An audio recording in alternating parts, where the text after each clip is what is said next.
Welcome to my channel Ekta Sana learning hub. And अगर आपने अभी तक चैनल को सब्सक्राइब नहीं किया है तो सब्सक्राइब कर दीजिए, बिकॉज यहाँ पे आपको मैं पढ़ाने वाली हूँ science, specially biology, in a very easy manner.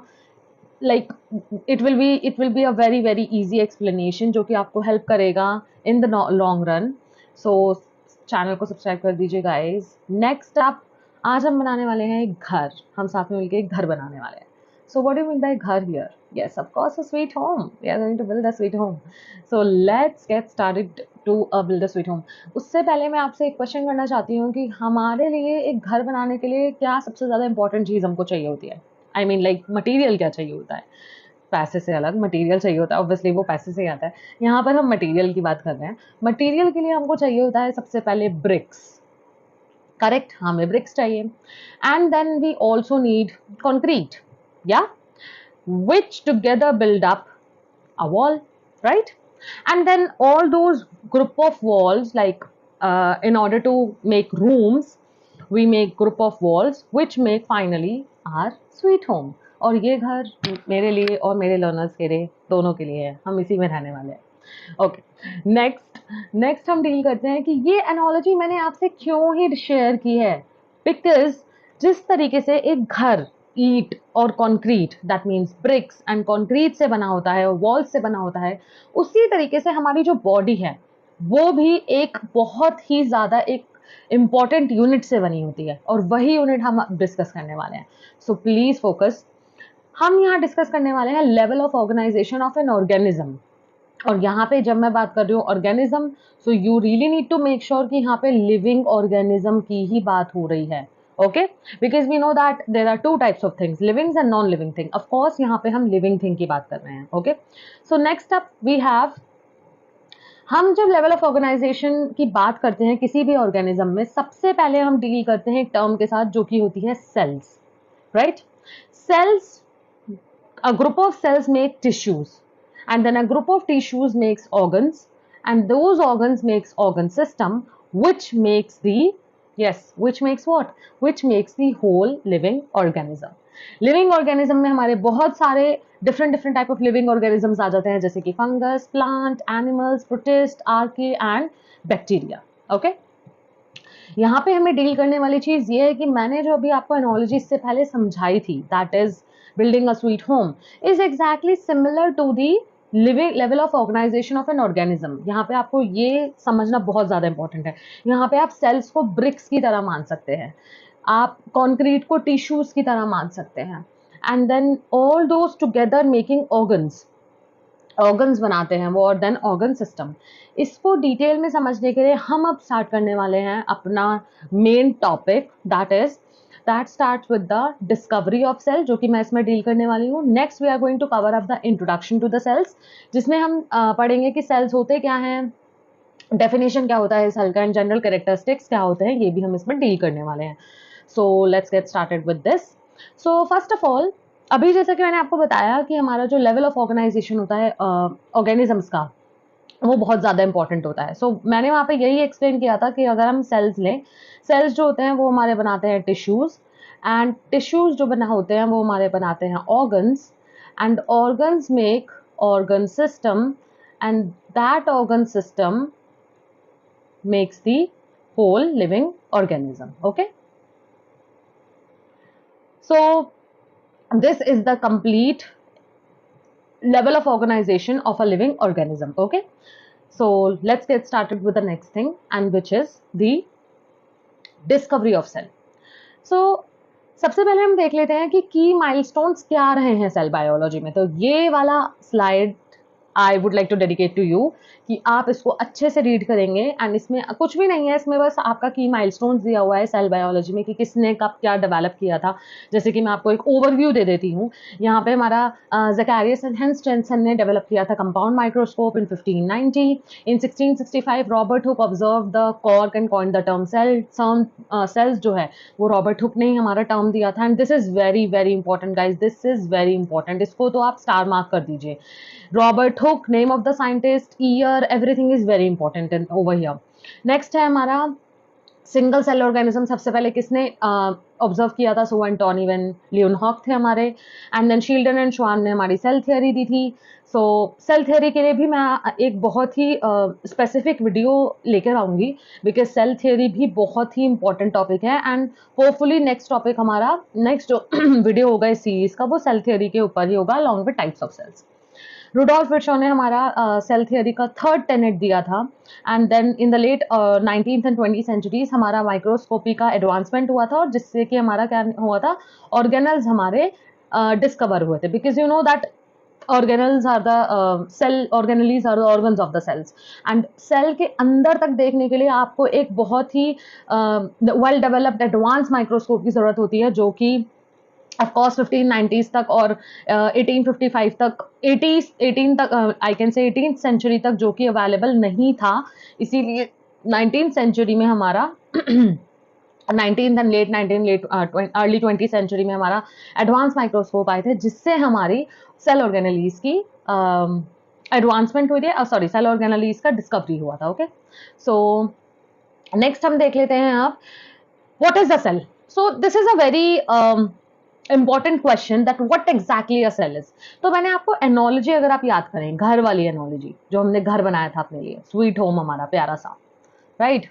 Sweet home के लिए मैंने आपको बताया था कि जो हमारी बेसिक यूनिट होती है वो कहाँ से स्टार्ट होती है? बेसिक यूनिट स्टार्ट होती है हमारी ब्रिक से, right.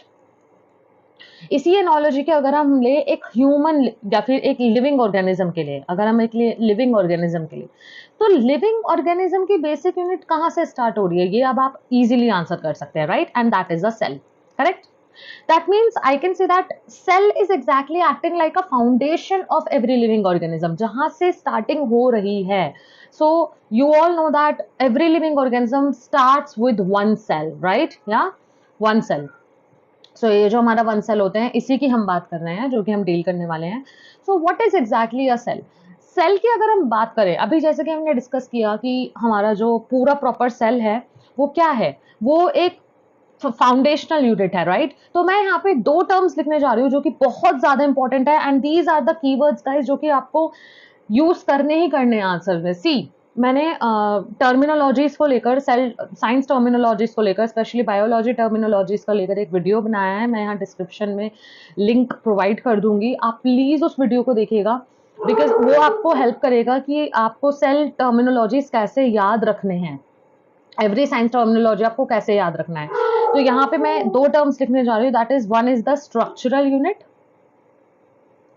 Unit and other one is the functional unit. ये आपको याद करना बहुत ज्यादा इंपॉर्टेंट है।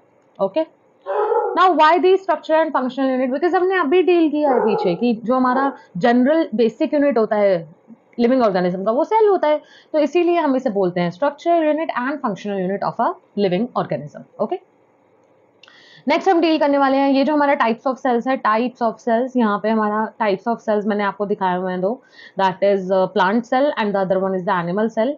प्लांट सेल हमारे काफी डिफरेंट होते हैं एनिमल सेल्स में, ऑफ कोर्स उनमें सिमिलैरिटीज भी हैं, कुछ डिससिमिलैरिटीज भी हैं। इसके लिए भी मैं एक new video, like different video specifically types of cells को लेकर ही एक वीडियो में लेकर आऊंगी, तो आप वहां पे उसको अच्छे से पढ़ेंगे। ओके, नेक्स्ट हम डील करते हैं Who discovered cells? So this is very very important, very very important. Okay, जैसे कि मैंने अभी आपको बताया भी था पीछे कि रॉबर्ट हुक की डिस्कवरी बहुत ज्यादा इंपॉर्टेंट है, बिकॉज सेल्स को सबसे पहले डिस्कवर करने वाले रॉबर्ट हुक ही थे। रॉबर्ट हुक एक साइंटिस्ट हैं। Okay, Robert hook. ओके, सो आप, मैं इसको कैसे याद रखती थी वो मैं शेयर करती हूँ। So it's like hook, right, hook, like it's a kind of hook which is getting entangled into something. So उस तरीके से आप याद रख सकते हैं कि हुक जो है वो किसके लिए बना है, वो सेल्स के लिए बना है। ओके, सो हुक है HOOK। सो ये हमारा 1665 में डील हुआ था, जो कि बहुत ज्यादा इंपॉर्टेंट है। Okay, Robert Hooke discovered cells in 1665, year 1665। Okay, Robert Hooke ने, अब हमारा क्वेश्चन आता है रॉबर्ट हुक ने सेल डिस्कवर कैसे किया था, तो इसके लिए मैं आपको एक बहुत ही इंटरेस्टिंग स्टोरी सुनाने वाली हूँ। स्टोरी की तरह लेंगे तो फिर आपको हमेशा याद रहेगी, because as you know that human mind is very curious to for stories, because हमें स्टोरीज सुनना बहुत पसंद है।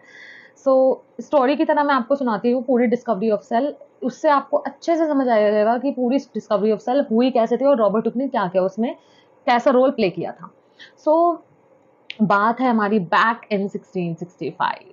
ओके 1665, जितनी बार आप चीज़ों को बोलेंगे उतनी बार आपका ब्रेन उसे परसीव करेगा और उसे रिटेन भी करेगा।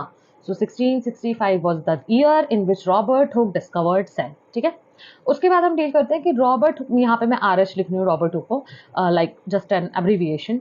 सो रॉबर्ट हुक ने सबसे पहले क्या किया था, रॉबर्ट हुक मान लीजिए वो अपनी लैब में बैठे थे और उनके दिमाग में एकदम से आया, बिकॉज साइंटिस्ट लोगों का दिमाग ऐसे ही चलता है, everything is about, like everything around them is about research only. So what he thought is that कि चलो बहुत टाइम हो गया, oh my god लैब में बहुत गर्मी हो रही है, बिकॉज गर्मी वैसे भी हो रही है, रॉबर्ट हुक को भी गर्मी लगी होगी। सो जोक्स अपार्ट, सो रॉबर्ट हुक ने सोचा कि ओके गर्मी हो रही है बहुत ज़्यादा लैब में, तो मैं जाता हूँ ठंडी हवा खाने फॉरेस्ट में। सो ही वेंट इनटू वुड्स, वो चले गए फॉरेस्ट में। फॉरेस्ट में उन्होंने देखा एक पेड़। पेड़ क्या था, पेड़ था ऑफ कोर्स। सो पेड़ उन्होंने देखा एंड पेड़ पर उन्होंने सोचा कि ट्री का जो ये जो हमारा ये वाला ब्रांच पार्ट होता है ना, सॉरी स्टेम पार्ट होता है ना, ये वाला ट्री का हमारा जो स्टेम पार्ट होता है, स्टेम पार्ट, स्टेम, तो स्टेम में उन्होंने क्या देखा, स्टेम पे जो हमारी ब्राउन कलर की कवरिंग होती है, आप सब लोगों ने भी देखा होगा, हर ट्री के ऊपर एक स्टेम के ऊपर ब्राउन कलर लेयर होती है, जिसे कि हम बोलते हैं बार्क। क्या बोलते हैं उसे हमें, बार्क, जिस और हम इसे कॉर्क भी बोलते हैं।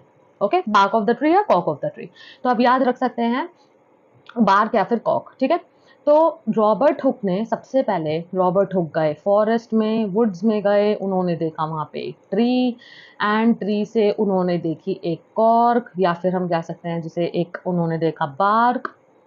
और बार्क को देखने पर उन्होंने क्या किया, वो उस बार्क को उन्होंने कुछ उनके उनके दिमाग में आया और वो उस बार्क और उस कॉर्क को उठाकर, या फिर बार्क और कॉर्क को उठाकर लेकर आ गए अपने लैब में। जब वो उसे लैब में लेकर आए, उनके पास था कंपाउंड माइक्रोस्कोप, जो कि एक बहुत ही सिंपल माइक्रोस्कोप होता है। ओके, कंपाउंड माइक्रोस्कोप था उनके पास। उन्होंने कंपाउंड माइक्रोस्कोप के अंदर देखा उस बार को या फिर कॉर्क को, व्हाट ही एग्जैक्टली फाउंड। सो उनको एक इस तरीके का स्ट्रक्चर दिखा था, जस्ट लाइक दिस। सपोज ये आपका बार्क है, उन्हें देखे compartment like structures like this. Okay, और इन्हीं कंपार्टमेंट लाइक स्ट्रक्चर्स को उन्होंने बताया था कि ओके ये कुछ रूम लाइक स्ट्रक्चर बने हुए हैं, यहाँ पे रूम्स बने हुए हैं कुछ तरीके के। ओके, जिन्हें उन्होंने बोला था ये ही सेल्स हैं। Okay, now next thing is that, लेकिन एक बहुत ज्यादा इंपॉर्टेंट पॉइंट जो नोट करने वाला है वो है कि रॉबर्ट हुक ने सेल्स को लिविंग एंटिटी नहीं बोला था। He called cells as the non living entity, non living entity ही बोला था उन्होंने सेल्स को। Okay, basically according to him, उन्हें बार्क में कुछ दिखा, क्या दिखा, रूम लाइक स्ट्रक्चर्स दिखे, और उन्हें पता चल गया कि अच्छा ये रूम लाइक स्ट्रक्चर्स हैं लेकिन ये नॉन लिविंग है, that means they are not living at all, they are non living. Okay, then further in like further researches जो हमारे अदर साइंटिस्ट थे उन्होंने बताया था कि नहीं सेल्स जो है वो लिविंग थिंग्स है। उसका मैं अभी आपको डिस्कस नहीं कर रही हूँ बिकॉज आप उसके लिए कंफ्यूज हो जाएंगे। आपका याद करने का पार्ट है सिर्फ रॉबर्ट हुक 1665 क्या किया था, पीस ऑफ बॉटल कॉक उन्होंने देखा था and reminded of small rooms. ठीक है, यहाँ पे आप इसको ट्री कॉर्क भी कर सकते हैं। Okay, and then consequently he named these rooms as cells, उन्होंने लिमिटेड मैग्निफिकेशन में देखा था and then he coined them as non living entities. Okay, इतना आपको समझ आ गया होगा, I hope so. Next we are going to deal with the what is a cell. Basic definition की अगर हम बात करें सेल की, तो सेल हमारा होता है इस तरीके से। ठीक है, सेल्स की भी हमारी डिफरेंट शेप्स होती हैं। ओके, जस्ट लाइक न्यूरॉन का डिफरेंट शेप होता है, neuron is the longest cell of our body, right. Largest cell क्या है बॉडी का चलिए चलिए इसका मैं आपको होमवर्क देती हूँ। लार्जेस्ट सेल, ये आपका होमवर्क है। Okay, homework is very important for every student because उससे आपको हेल्प मिलता है, किसके लिए, उससे आपको हेल्प मिलता है कि आप भी कुछ पढ़ें। ओके, चलिए लार्जेस्ट सेल आप कमेंट सेक्शन में मुझे बताएंगे, स्मॉलेस्ट सेल भी आप मुझे कमेंट, ओके लार्जेस्ट क्या लार्जेस्ट सेल, स्मॉलेस्ट सेल आप मुझे कमेंट सेक्शन में बताएंगे। लॉन्गेस्ट मैं आपको बता चुकी हूँ, लॉन्गेस्ट सेल हमारा होता है न्यूरॉन, राइट? ओके, लार्जेस्ट और स्मॉलेस्ट आपका होमवर्क है। ओके, चलो होमवर्क ले लीजिए अब आप। चलिए अब डील करते हैं हम सेल की डेफिनेशन से। सेल डेफिनेशन की जब हम बात करते हैं, अभी मैंने पीछे आपको 2 टर्म्स बताए थे। क्या बताए थे? जल्दी से रिकॉल कीजिए। Recall is very important guys, recall बहुत इंपॉर्टेंट है। ओके, रिकॉल अगर आप करते हैं तो मतलब आप अपने ब्रेन को ट्रेन कर रहे हैं कि ठीक है कुछ याद करना है, कुछ याद करना है। कुछ तो बताया था मैम ने, वो आपको फिर याद आ जाएगा, दिमाग की बत्ती जल जाएगी आपकी।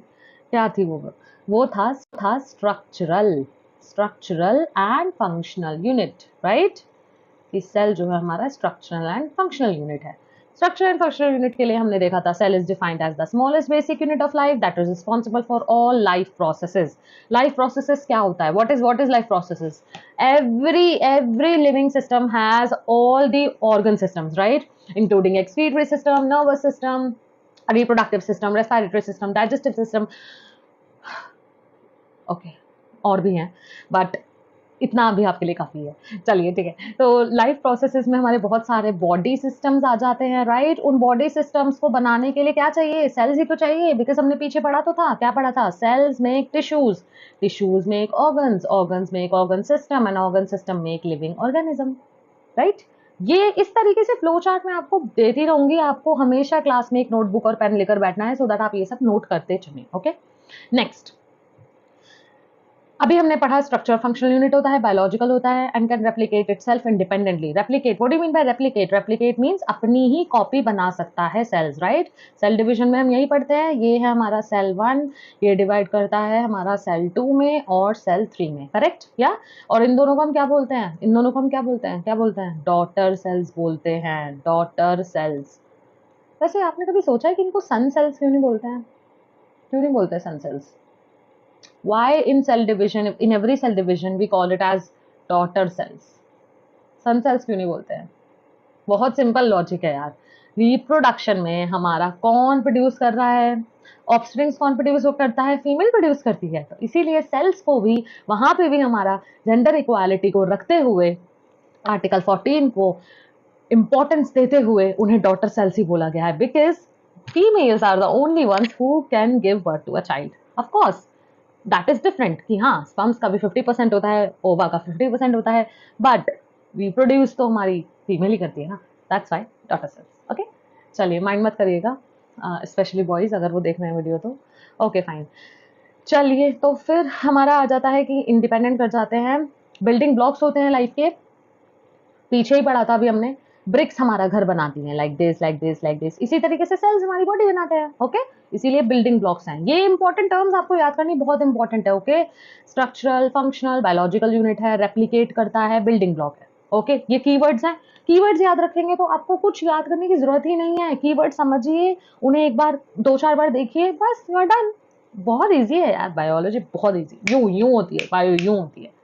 चलिए, each cell contains a fluid. Okay, cells जो होता है हमारे, सेल का स्ट्रक्चर ऑफ सेल के लिए भी हम फर्दर सीरीज में डिस्कस करेंगे कि कंप्लीट स्ट्रक्चर क्या होता है, उसके इंटरनल ऑर्गन्स क्या होते हैं और ऑर्गेनलीज क्या होती हैं, वो सब हम डिस्कस करेंगे। एक एक ऑर्गेनली आपको मैं ऐसे याद कराऊंगी कि आप कभी भूल ही नहीं सकते, जैसे कि आप अपने एग्जाम्स नहीं भूल पाते हैं, उसी तरीके से आप सेल्स नहीं भूलेंगे, सेल का स्ट्रक्चर नहीं भूलेंगे, सेल के ऑर्गेनलीज नहीं भूलेंगे।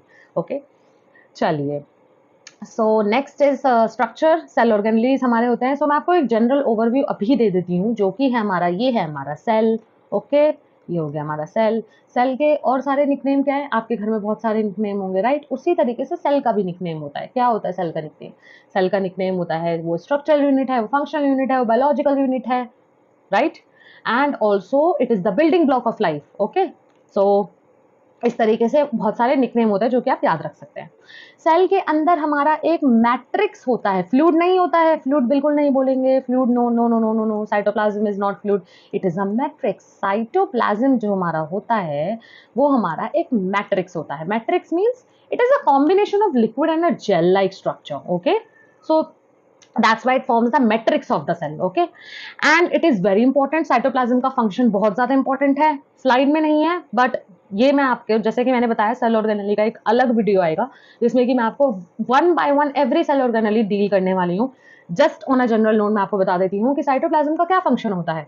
वो एक मैट्रिक्स है, that means it is responsible for carrying out all the chemical reactions inside the living cell. Okay, इसके बाद हमारी बहुत सारे ऑर्गेनेलीज आ जाते हैं, वेरी वेरी इंपॉर्टेंट, न्यूक्लियस आ जाता है हमारा। न्यूक्लियस होता है सेल में, राइट? न्यूक्लियस क्या होता है, क्या होता है? ब्रेन होता है हमारे सेल का। ओके, ये भी मैं आपको डील करूंगी।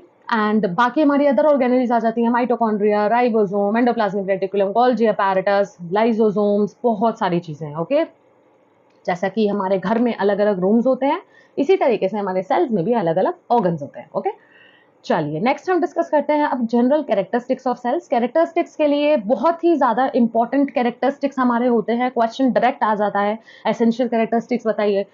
सेल समझ आ गया है तो कैरेक्टरिस्टिक्स तो बस यूं आ जाएगा, कुछ करना ही नहीं है, पढ़ना ही नहीं है। अभी बताया मैंने आपको, बिल्कुल इजी इजी वे में लेके चलिए। क्या करता है सेल? अभी मैंने बताया था आपको कि सेल जो होता है हमारा बेसिक क्या होता है, बेसिक स्ट्रक्चरल यूनिट है, बिल्डिंग ब्लॉक है। तो वो कर क्या रहा है? स्ट्रक्चर है जो कि सपोर्ट करता है बॉडी को, राइट? सेल्स के इंटीरियर जो होते हैं वो डिफरेंट इंडिविजुअल ऑर्गेनेलीज को सराउंड करके रखते हैं, जो कि एक सेपरेट मेम्ब्रेन है। ओके, न्यूक्लियस जो होता है हमारा जेनेटिक इन्फॉर्मेशन होता है, रिप्रोडक्शन करता है और सेल ग्रोथ करता है। Very very important. ऑल्सो यहाँ पे हम ये भी लिख सकते हैं कि जो हमारा न्यूक्लियस होता है वो ब्रेन ऑफ द सेल होता है। Okay, because it is the controller of the cell. जैसे कि हमारी बॉडी को कंट्रोल करता है हमारा ब्रेन, इसी तरीके से न्यूक्लियस हमारा कंट्रोल करता है हमारे सेल्स फंक्शंस को। ओके, माइटोकॉन्ड्रिया का फंक्शन भी हम याद करेंगे। माइटोकॉन्ड्रिया इज लाइक दैट, जो आपका इलेक्ट्रिकल सेटअप हमारे आपके घर में होता है, जहां से सारी इलेक्ट्रिसिटी आपके घर में पूरी प्रोड्यूस होती है, पूरी ट्रांसफर होती है, उसी तरीके से माइटोकॉन्ड्रिया हमारा power house of the cell है। जिसमें पावर हाउस का मतलब क्या है? वहां से सारी एनर्जी हमारी in the form of ATP क्या होती है? प्रोड्यूस होती है। ओके, लाइसोसोम्स हमारे सुसाइडल बैग्स, सुसाइडल बैग्स समझ रहे हैं आप? सुसाइड, सुसाइड करते हैं, सुसाइड पढ़ेंगे हम क्या होता है, ठीक है? एंडोप्लाज्मिक रेटिकुलम हमारा बहुत इंपॉर्टेंट है। Endoplasmic reticulum is exactly like the delivery boy. ये भी मैं आपको पढ़ाऊंगी, अगर मैंने अभी आपको बता दिया तो फिर आप वो वीडियो नहीं देखने होंगे। चलिए मैंने बता दिया अभी आपको। ओके, तो ये सारे पॉइंट्स हम डील करेंगे डिटेल में into the next upcoming videos. Okay, जो कि बहुत जल्दी आने वाली हैं। चलिए, तो फिर कैरेक्टरिस्टिक्स यहाँ पे हमारा खत्म हो गया है एंड हमने डिस्कस किया है। सो जल्दी से हम एक, सबसे पहले एक हम समरी नोट बना लेते हैं। समरी नोट बहुत इंपॉर्टेंट है। समरी नोट आपको हेल्प करता है किस चीज़ के लिए? जो भी हमने पढ़ा है वो सारा जल्दी जल्दी हम रिकॉल कर लेंगे। ओके, रिकॉल कर लेंगे। Okay, so let's get started. So सबसे पहले हम स्टार्ट करते हैं विद द फर्स्ट पॉइंट। सबसे पहले हमने क्या पढ़ा था? हमने बनाया था एक घर, राइट? स्वीट होम बनाया था, स्वीट होम। गाइस वीडियो शायद थोड़ा बड़ा हो गया है, but it is in order to make you you know understand the everything, you know everything. I just want to explain you everything. चाहे टाइम कितना भी लग रहा हो, कोई बात नहीं, आराम से देखेंगे, बिकॉज आधा घंटा कुछ भी नहीं होता है। बेसिक्स ऑफ सेल्स अगर आपको समझ आ जाता है तो फिर आपको बाकी की चीजें बहुत इजीली समझ आ जाती है। स्वीट होम हमने सबसे पहले बनाया था। उसके बाद हमने क्या बनाया था? स्वीट होम में हमने बनाया था अपना घर, राइट? घर जैसे कि हमारा बना था कि हमने बोला था स्वीट होम हमारा बनता है ब्रिक्स से। इसी तरीके से हमारी जो लिविंग ऑर्गेनिज्म होता है वो हमारे बनते हैं सेल्स से, करेक्ट? ये हमने दो चीजें पढ़ी थी। फिर हमने पढ़ा था पूरा लेवल ऑफ ऑर्गेनाइजेशन, कि जिस तरीके से हमारा जो ब्रिक्स होता है, ब्रिक्स जो होती है हमारी, ब्रिक्स हमारी बनाती हैं, क्या बनाती है? ब्रिक्स हमारी बनाती हैं वॉल्स, वॉल्स हमारी बनाती हैं डिफरेंट वॉल्स। नहीं, इसको हम इस तरीके से ले सकते हैं, इसको हम वॉल बना सकते हैं। ब्रिक्स वॉल बनाएंगी, वॉल वॉल्स बनाएंगी, मतलब 4 वॉल बन गई। And then after that walls हमारे बना देते हैं क्या? एक पूरा हमारा स्वीट होम। ओके, इसी तरीके से हमारा जो सेल्स होता है वो सेल्स हमारे बनाते हैं क्या? टिश्यूज, टिश्यूज हमारे बनाते हैं ऑर्गन्स, ऑर्गन्स हमारे बनाते हैं organ system, right? And organ system हमारा बना देता है कंप्लीट लिविंग ऑर्गेनिज्म। ये इतना समझ आ गया लेवल ऑफ ऑर्गेनाइजेशन। नेक्स्ट हमने पढ़ा था कि cell, what is a cell? ये बहुत बड़ा क्वेश्चन मार्क था आप सब लोगों के दिमाग में, जो कि होपफुली अब क्लियर हो गया होगा कि सेल हमारा क्या होता है। जनरल जनरल की टर्म्स हम जल्दी से रिवाइज कर लेते हैं। स्ट्रक्चरल होता है, स्ट्रक्चरल यूनिट होता है हमारा सेल। फंक्शनल यूनिट होता है हमारा सेल, राइट? फंक्शनल यूनिट हो गया हमारा। आफ्टर दैट हमारा आ जाता है स्ट्रक्चर यूनिट हो गया, फंक्शनल यूनिट हो गया। आफ्टर दैट हमारा building block, very very important, building block होता है हमारा सेल, करेक्ट? नेक्स्ट इज, और क्या होता है हमारा? रेप्लिकेट करता है, राइट? रेप्लिकेट मीन्स मैंने आपको बताया था डॉटर सेल्स प्रोड्यूस करना, okay, cell division basically replicate करता है हमारा सेल्स। जनरल कैरेक्टरिस्टिक्स में हमने कैरेक्टरिस्टिक्स क्या पढ़े थे कि काफी सारे सेल ऑर्गेनेलीज होते हैं, जिसमें कि सबसे पहले आ जाता है हमारा न्यूक्लियस। फंक्शन हमने डिटेल में अभी डील नहीं किया है क्योंकि हम वीडियोस में करेंगे। न्यूक्लियस एंड देन आ जाता है हमारा साइटोप्लाज्म, देन आ जाता है हमारा माइटोकॉन्ड्रिया, माइटोकॉन्ड्रिया के बाद आ जाता है हमारा लाइसोसोम, राइजोसोम एंड राइजोसोम आ जाता है, फिर हम आ जाता है एंडोप्लाज्मिक रेटिकुलम, गोल्जी अपैरेटस, ये सब चीजें हमारी सेल ऑर्गेनेलीज में आ जाती हैं, okay. So that is all, I think मैंने most of the points cover कर दिए हैं आपकी समरी में भी। So that is all guys, thank you for watching. I really hope कि आपको अच्छे से बेसिक्स तो क्लियर अच्छे से हो गया होगा, बिकॉज मैंने बहुत ही ज़्यादा सिंपल लैंग्वेज में आपको समझाया है, सिंप्लीफाइड करके समझाया है, एंड आप बिलीव नहीं करेंगे मैं आपको पूरा सेल्स जो टॉपिक है वो ऐसे रटाऊंगी, ओके, रटाऊंगी in the sense of course समझाऊंगी और फिर आप उसे समझ जाएंगे और याद कर लेंगे, ओके। सबसे ज़्यादा इम्पोर्टेंट मैं आपको यहाँ आपको एक टिप देना चाहूँगी, सबसे ज़्यादा इम्पोर्टेंट वो है कि आपका पढ़ने का तरीका किस तरीके का होना चाहिए, ओके।